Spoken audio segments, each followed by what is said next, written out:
कुछ सिपाही पेट में चाकू घोंप रहे हैं, लेकिन यशिदा ने फिर भी कार्रवाई करने की हिम्मत नहीं की। परमाणु बैग देखा जो गिर गया था। एक विशाल काला बादल आसमान पर चढ़ गया। जब यशिदा हताश थी, लोगन अचानक प्रकट हुए। फिर वे दोनों भाग गए। दोनों फिर एक उथले कुएं में कूद गए। उच्च तापमान के साथ ऊष्मा विकिरण आ रहा है। लोगन ने उसके ऊपर से नालीदार लोहे की चादर निकाली। थर्मल रेडिएशन से वह बुरी तरह झुलस गया था। तूफान के गुजर जाने के बाद यशिदा मामूली रूप से जली हुई थी, लेकिन लोगन का पूरा शरीर जल गया। मैं अब लोगान का सुंदर चेहरा नहीं देख सकता। हालांकि एक चमत्कारी दृश्य हुआ। लोगन को उसकी मूल स्थिति में बहाल कर दिया गया है। वर्षों बाद यशिदा वैश्विक फॉर्ब्स सूची में शीर्ष स्थान पर रही, लेकिन क्योंकि वह इंसान है, वह मौत का सामना करने वाला है। मृत लोग पैसा खर्च नहीं कर सकते। यशिदा को लोगान की आत्म उपचार क्षमताओं के बदले में अपनी संपत्ति का उपयोग करते हुए देखें, लेकिन लोगन स्वाभाविक रूप से पैसे की कमी नहीं है, इसलिए उन्होंने यशिदा को दृढ़ता से खारिज कर दिया।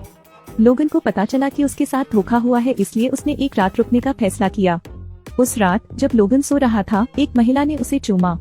उसके मुंह से नीला धुआं निकला। लोगन ने मूल रूप से सोचा था कि यह एक सपना था। उसने सिगरेट पीने का फैसला किया, लेकिन लोगन कल्पना नहीं कर सकता यह यशिदा थी जो मर गई। लोगन अंतिम संस्कार के लिए रहने का इरादा रखता है। अंतिम संस्कार में जादूगर बड़ा अजीब था। लोगन ने क्षमा की बांग पर टैटू देखा। लोगन तुरंत मारिको को चेतावनी देने गया। अप्रत्याशित रूप से उस जादूगर ने बंदूक निकाली और लोगन को मारा।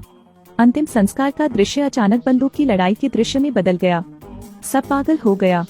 गोली लगने के बाद लोगन कभी उबर नहीं पाया। मारिको को बुरे लोगों द्वारा ले जाते हुए देखना, उसके पास ज्यादा सोचने का समय नहीं था। लोगन तुरंत सीधे दुश्मन का सामना करता है।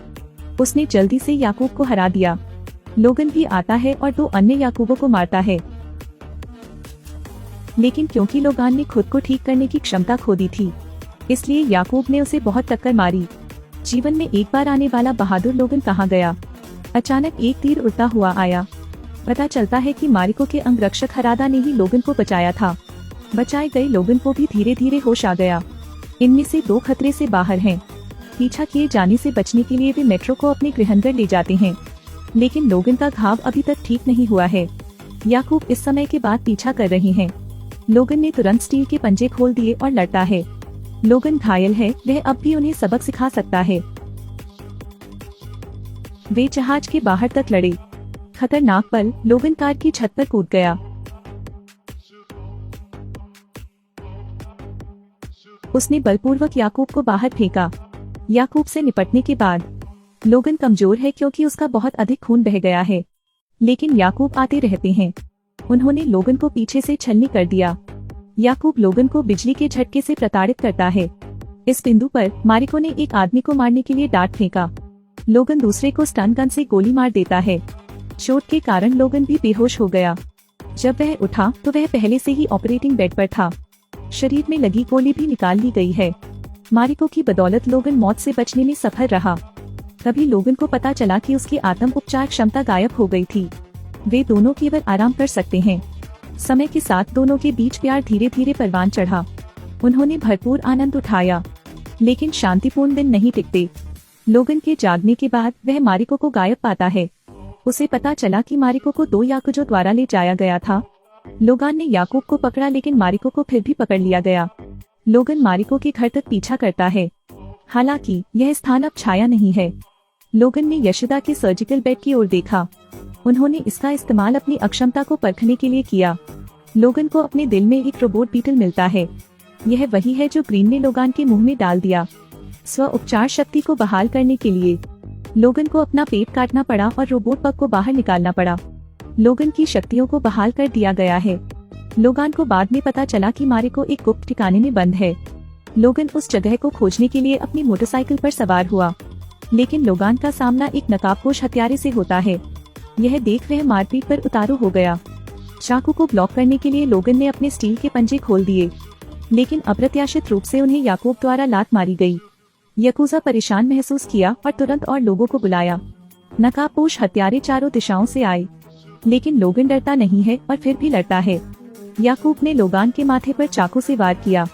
इसके बाद मोटरसाइकिल गिरोह आ गया। वे लोगन के सामने भागे।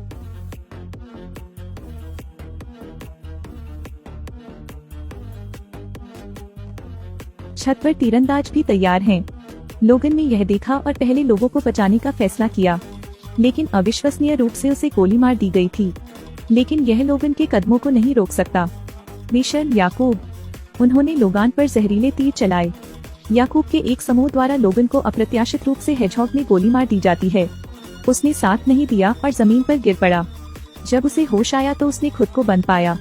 ग्रीन, लोगन का दुष्ट शत्रु प्रकट हो गया है। लड़की ने एक गन उगल दी जिसने लोगान को उत्तेजित कर दिया। लोगन को नियंत्रित करने वाली लड़की। उसके बगल में सिल्वर समुराई ने लोगन के स्टील के पंजे काटने के लिए एक तलवार निकाली। मारिको ने तुरंत सिल्वर समुराई को धक्का दिया और रोबोट चेयर को तोड़ दिया। लोगन बंधन से मुक्त है। वह और मारिको भाग गए। लोगन को ब्लॉक करने के लिए सिल्वर समुराई नीचे कूद गया। दोनों में मारपीट हुई और सीधे नीचे गिर पड़े। सिल्वर समुराई अपनी स्टील की तलवार घुमाता है। लोगन उसे रोकने की कोशिश करता है। सिल्वर समुराई ने एक और तलवार लहराई। इसने लोगन के स्टील के पंजे तोड़ दिए। फिर यह उस पर गिरा लेकिन फिर से चूक गया। लेकिन नीचे लोगन को जो इंतजार है वह ग्रीन है। वह लड़की जिसने लोगान के चेहरे पर हरा जहर छिड़का। लोगन को उड़ते हुए नीचे भेजा गया। मारिको के मातहतों ने समय रहते उसका पीछा किया। लड़की ने घोर संग्राम शुरू कर दिया।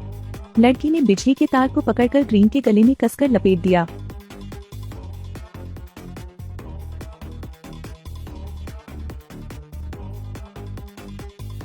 ग्रीन की तत्काल मृत्यु हो गई।